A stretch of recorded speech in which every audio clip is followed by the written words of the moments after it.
kumkaribisha kuweza kuhutubia baraza hili la 11. Asanteni sana. Mheshimiwa Zuberi Ali Maulid, Spika wa Baraza la Wawakilishi, Mheshimiwa Hamed Suleiman Abdullah, Makamu wa Pili wa Rais, Mheshimiwa Balozi Seif Ali Idi, Makamu wa Pili wa Rais mstaafu, Mheshimiwa Khamis Ramadhani Abdallah, Jaji Mkuu wa Zanzibar, Sheikh Hassan Othman Gwali, Kadhi Mkuu wa Zanzibar, Mheshimiwa Dr. Mwinyi Talib Haji, Mwanasheria Mkuu wa Zanzibar, waheshimiwa mabalozi na wawakilishi wa mashirika ya kimataifa mliopo,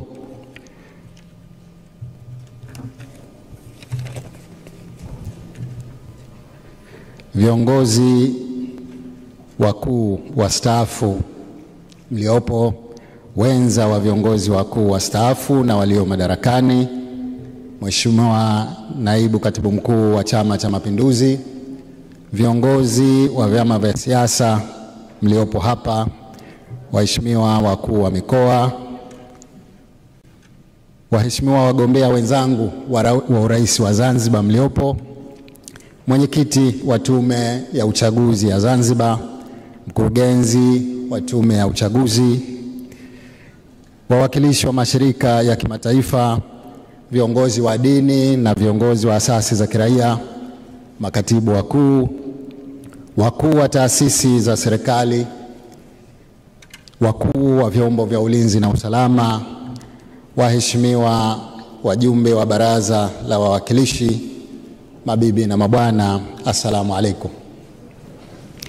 Mheshimiwa Spika, naomba nianze kwa kumshukuru Mwenyezi Mungu mwingi wa rehema kwa kutujalia uhai na afya njema na kutuwezesha kuhudhuria katika tukio hili muhimu la uzinduzi wa Baraza la 11 la Wawakilishi, hatua ambayo inaambatana na kuanza kwa kipindi cha pili cha uongozi wa Serikali ya Mapinduzi ya awamu ya 8. Mheshimiwa Spika, napenda kutumia fursa hii kukupongeza wewe binafsi na waheshimiwa na Mheshimiwa Naibu Spika kwa kuchaguliwa na waheshimiwa wajumbe kusimamia majukumu ya chombo hiki muhimu cha uwakilishi wa wananchi kuisimamia serikali. Aidha, nawapongeza waheshimiwa wawakilishi wote kwa kuchaguliwa na wananchi kuwawakilisha katika baraza hili tukufu.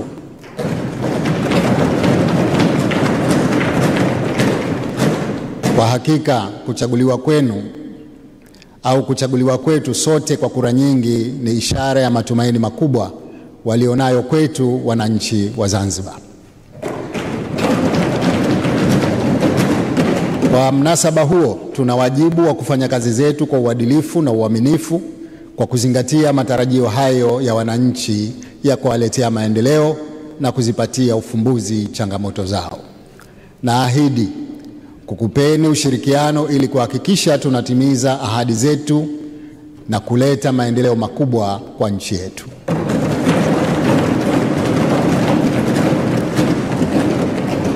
Mheshimiwa Spika, katika baraza hili la 11, mbali na nyinyi wawakilishi wa kuchaguliwa kwa mamlaka niliyopewa na Katiba ya Zanzibar ya mwaka 1984, nimefanya uteuzi wa makamu wa pili wa rais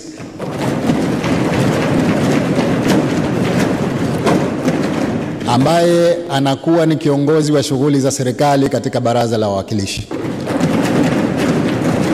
Aidha, nimemteua mwanasheria mkuu wa serikali mwenye jukumu la msingi la kusaidia serikali katika masuala yote ya kisheria. Natumia fursa hii kuwapongeza na kuwatambulisha kwenu viongozi wetu hao.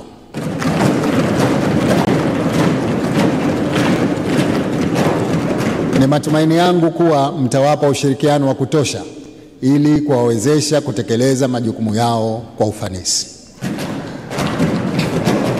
Mheshimiwa Spika, kabla ya kuelezea vipaumbele na mwelekeo wa uongozi wa serikali ya awamu ya 8 katika kipindi hiki cha pili, napenda kutumia fursa hii kukipongeza chama changu, Chama cha Mapinduzi,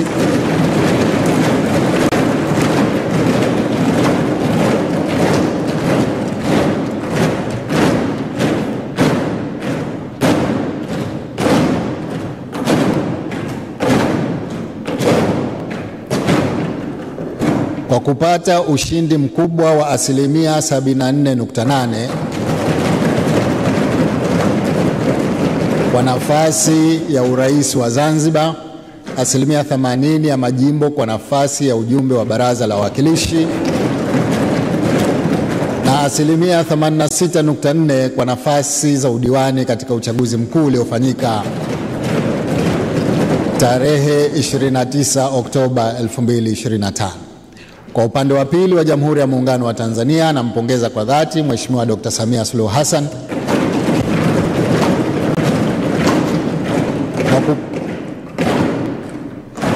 kwa kupata ushindi wa kishindo wa asilimia 97.6 sambamba na mgombea mwenza Mheshimiwa Balozi Dr. Emmanuel Nchimbi. Ushindi huu ni kielelezo thabiti cha imani ya wananchi wa Zanzibar na Tanzania kwa ujumla kwa Chama cha Mapinduzi. Hivyo, natambua jukumu kubwa lililo mbele yetu pamoja na viongozi sote tuliochaguliwa kwa tiketi ya CCM kwenda kukidhi matarajio ya wananchi. Namuomba Mwenyezi Mungu atuwezeshe kutekeleza vyema wajibu wetu. Mheshimiwa Spika, natoa shukrani tena kwa viongozi wa vyama vya siasa vilivyoshiriki katika uchaguzi ambavyo vimepokea matokeo kwa heshima na kuheshimu uamuzi wa wananchi wa Zanzibar katika uchaguzi mkuu wa mwaka 2025. Nimefarijika sana na kauli ya Mheshimiwa Hamad Rashid aliyekuwa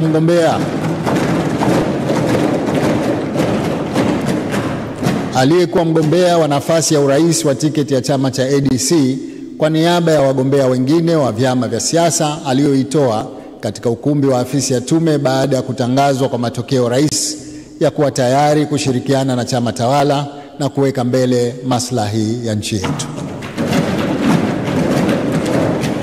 Kwa mara nyingine, napenda nisisitize msimamo wangu wa kuheshimu maridhiano na matakwa ya katiba ya Zanzibar ya mwaka 1984 ya kushirikiana na vyama vingine vya siasa katika kuendesha serikali ya umoja wa kitaifa kwa misingi ya amani, umoja na mshikamano.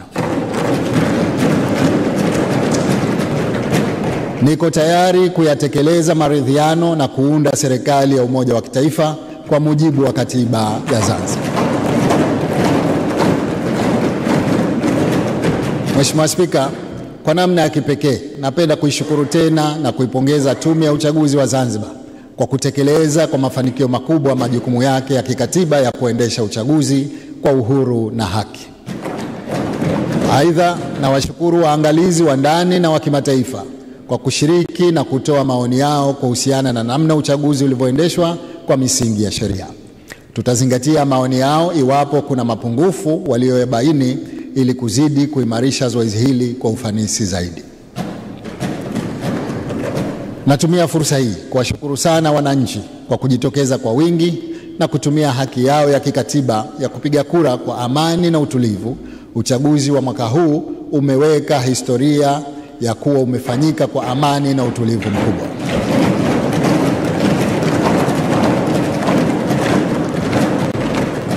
Shukrani pia nazitoa kwa vyombo vyetu vya ulinzi na usalama vya SMZ na serikali ya Jamhuri ya Muungano wa Tanzania kwa kazi nzuri walioifanya ya kulinda amani kabla, wakati na baada ya uchaguzi. Mheshimiwa Spika, katika hotuba yangu ya uzinduzi wa Baraza la 11 la Wawakilishi, napenda kuelezea muhtasari wa vipaumbele na mwelekeo wa mipango ya serikali ya awamu ya 8 katika kipindi chake cha pili. Serikali nitakayoiunda ina dhamira ya kutafsiri na kutekeleza ilani ya uchaguzi mkuu ya Chama cha Mapinduzi 2025 hadi 30, mipango mikuu ya maendeleo, ahadi tulizozitoa wakati wa kampeni za uchaguzi za mwaka 2025, pamoja na kuendeleza mafanikio yaliyopatikana katika awamu zote za uongozi wa nchi yetu. Ni matarajio yangu kuwa baraza hili tukufu la 11 litanipa ushirikiano mkubwa mimi na serikali yangu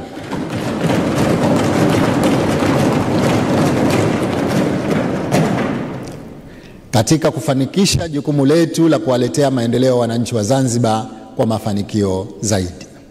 Mheshimiwa Spika, Kipaumbele muhimu cha serikali ya awamu ya 8 katika kipindi chake cha pili ni kuendelea kudumisha amani, umoja, mshikamano kama msingi mkuu wa maendeleo nchini. Ni dhamira yangu kuzidi kuwaunganisha wananchi wa Zanzibar kuwa wamoja bila ya kujali rangi, imani za kidini, jinsia, asili ya mtu au itikadi ya kisiasa, jambo ambalo litazingatiwa katika uteuzi wa viongozi na watendaji katika utumishi wa umma, pamoja na kuwapatia fursa mbalimbali wananchi wote na kuhakikisha wanafaidika na huduma za serikali kwa misingi ya usawa. Mheshimiwa Spika, kwa kuzingatia kuwa ukuaji uchumi ni chachu ya kuleta maendeleo endelevu na ustawi wa wananchi, serikali katika kipindi hiki cha pili cha awamu ya 8 itahakikisha ukuaji wa uchumi unafungamana na uimara wa sekta za uzalishaji, kuwepo kwa fursa za uwekezaji, upatikanaji wa mitaji na ushirikishwaji wa sekta binafsi. Katika kufikia dhamira hiyo, serikali itaendelea kuimarisha hali ya uchumi kwa kuchukua hatua mbalimbali zikiwemo kuwajengea mazingira wezeshi wananchi wanaoishi kwa kipato cha chini ili kuwawezesha kujikimu kwa huduma za msingi. Pamoja na mambo mengine, serikali itachukua hatua za kudhibiti mfumuko wa bei kuwa chini ya 5% kwa mwaka, kuongeza ukuaji wa pato la taifa kutoka 7% hadi kufikia 10% kwa mwaka, kuzalisha fursa mpya za ajira 3.5 na kuongeza kipato cha mwananchi kutoka dola za Kimarekani 1241 sawa na shilingi milioni 3.2 hadi dola za Kimarekani 1880 sawa na shilingi milioni 4.8.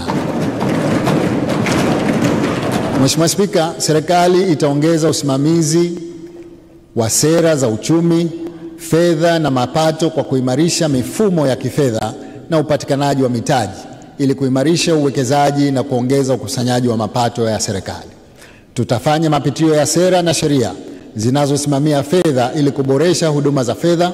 Tutaimarisha ushirikiano na serikali ya Jamhuri ya Muungano wa Tanzania katika usimamizi wa sera za fedha na kodi kwa kuzingatia mazingira maalum ya Zanzibar. Tutaimarisha na kusimamia upatikanaji wa mikopo ya masharti nafuu kwa wajasiriamali na vikundi vya kijamii. Tutaboresha upatikanaji wa huduma za kibenki kwa wananchi wa mijini na vijijini, pamoja na kuimarisha matumizi ya mifumo ya kidijitali katika utoaji wa huduma za kifedha ili kupunguza matumizi ya fedha taslimu. Mheshimiwa Spika, serikali inatambua umuhimu wa sekta binafsi katika kuimarisha ukuaji wa uchumi na ustawi wa jamii. Hivyo serikali imedhamiria kuleta maendeleo ya nchi na wananchi kwa kuzidi kuimarisha mazingira ya biashara na kuhamasisha uwekezaji kwa kuimarisha ushirikiano na sekta binafsi ili kuwa na uchumi shirikishi. Serikali itaweka mazingira rafiki kwa sekta binafsi kwa kupunguza urasimu na kuweka vivutio vya uwekezaji, kuimarisha ushirikiano kupitia ubia wa sekta ya umma na sekta binafsi, kutoa fursa kwa wajasiriamali kupitia mafunzo, mikopo nafuu na kuimarisha miundombinu ya masoko, kuhamasisha uwekezaji katika ubunifu na teknolojia za kisasa, kuendeleza sekta za kilimo, viwanda na huduma na kuweka mazingira ya kubaini fursa za ajira hususan kwa vijana na wanawake kupitia miradi ya maendeleo, ujasiriamali na kufanya uwekezaji katika viwanda vinavyoongeza thamani. Mheshimiwa Spika, uchumi wa bluu unaojumuisha utalii, uvuvi, mafuta na gesi asilia, mazao ya baharini, kilimo cha mwani, bandari na biashara zinazohusiana na usafiri wa baharini ni sera kuu ya serikali ya awamu ya 8. Katika kipindi cha pili cha uongozi, serikali itaongeza jitihada za kuimarisha sekta za uchumi wa bluu ili kuchochea kasi ya kukuza uchumi wetu. Katika utalii, serikali imedhamiria kuongeza idadi ya watalii wa kimataifa wanaoitembelea Zanzibar kutoka 800,000 hadi 1,500,000. Sambamba na kuongeza wastani wa matumizi ya siku ya mtalii kutoka dola za Marekani 418 mwaka 2024 hadi kufikia dola 506 kwa siku. Aidha, tumedhamiria kuongeza idadi ya watalii wanaotembelea Pemba kutoka 200,000 hadi 300,000 kwa mwaka.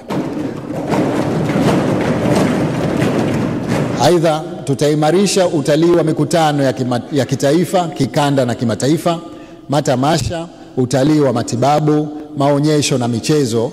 Tutaongeza vyumba vyenye hadhi ya juu kutoka 7,626 hadi 10,000 ili kuvutia watalii wenye hadhi kubwa, pamoja na kuibua na kuimarisha utunzaji wa vituo vya utalii vya kimaumbile, mashamba ya viungo na maeneo ya hifadhi za misitu kwa ushirikiano na wanajamii. Mheshimiwa Spika, uvuvi, mazao ya baharini na kilimo cha mwani ni sekta muhimu katika uchumi wa bluu, ambapo katika kipindi hiki serikali itaendeleza sekta hizi kwa kuimarisha miundombinu ya uvuvi kwa kujenga madiko na masoko makubwa mawili, Fungu Refu na kwa Unguja na Mkoani kwa Pemba, pamoja na masoko madogo 5.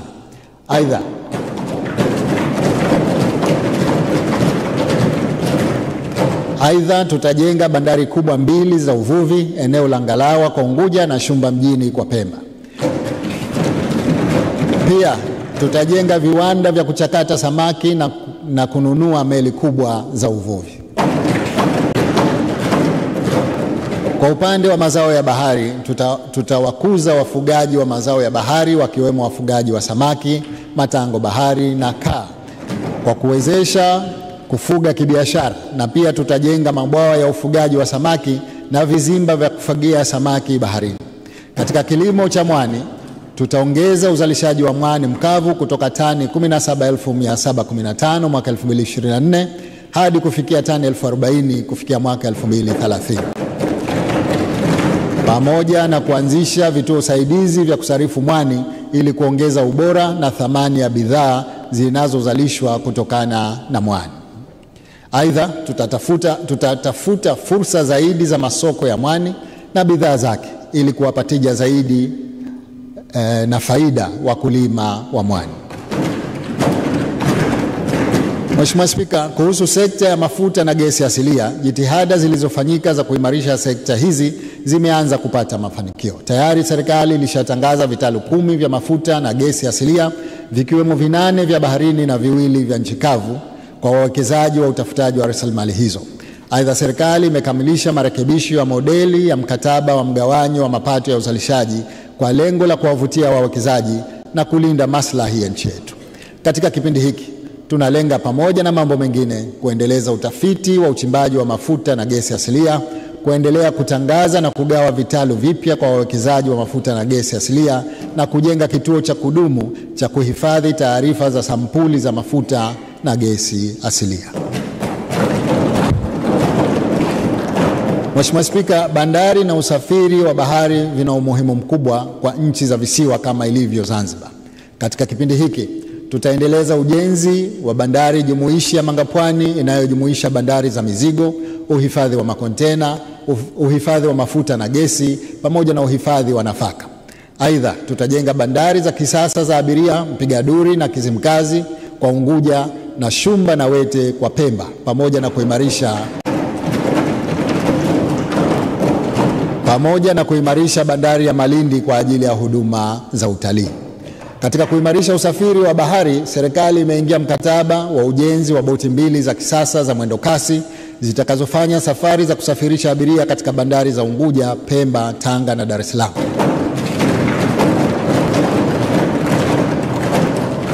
Lengo letu katika kipindi hiki ni kuimarisha na kupanua wigo wa huduma za usafiri wa bandarini ili kukuza biashara, kuongeza mapato na kurahisisha usafiri wa mizigo na abiria kati ya Zanzibar, bara na nchi jirani. Mheshimiwa Spika, sekta za uzalishaji zina mchango mkubwa katika kuongeza uzalishaji, fursa za ajira na kukuza pato la taifa. Katika kipindi cha pili cha serikali ya awamu ya 8, serikali imedhamiria kuchukua hatua madhubuti za kuimarisha na kukuza maendeleo ya sekta ya uzalishaji, zikiwemo kilimo, mifugo, mali asili na viwanda. Kwa kuzingatia umuhimu wa sekta za kilimo na maendeleo na ustawi wa uchumi, upatikanaji wa chakula na kipato kwa wananchi wengi wa Zanzibar, hasa wanaoishi vijijini, serikali ina dhamira ya kuongeza uzalishaji na huduma katika sekta ya kilimo ikiwemo kufanya mageuzi makubwa yanayozingatia matumizi ya teknolojia ya kisasa ili kuongeza uzalishaji na tija katika kilimo. Tutaimarisha miundombinu ya uzalishaji ikiwemo mifumo ya umwagiliaji, upatikanaji wa mikopo nafuu na masoko kwa bidhaa za kilimo. Aidha, serikali itaanzisha hifadhi ya taifa ya chakula kwa kukarabati maghala na kujenga vihenge yani silos Dunga Unguja na Chamanangwe Pemba vyenye uwezo wa kuhifadhi tani 60,000 kwa wakati mmoja. Serikali pia itaanzisha mfumo wa upatikanaji wa huduma za pembejeo muhimu za kilimo ikiwemo mbolea, viuatilifu, mbegu na miche bora, huduma za ugani na zana za kisasa za kilimo kwa kushirikiana na sekta binafsi.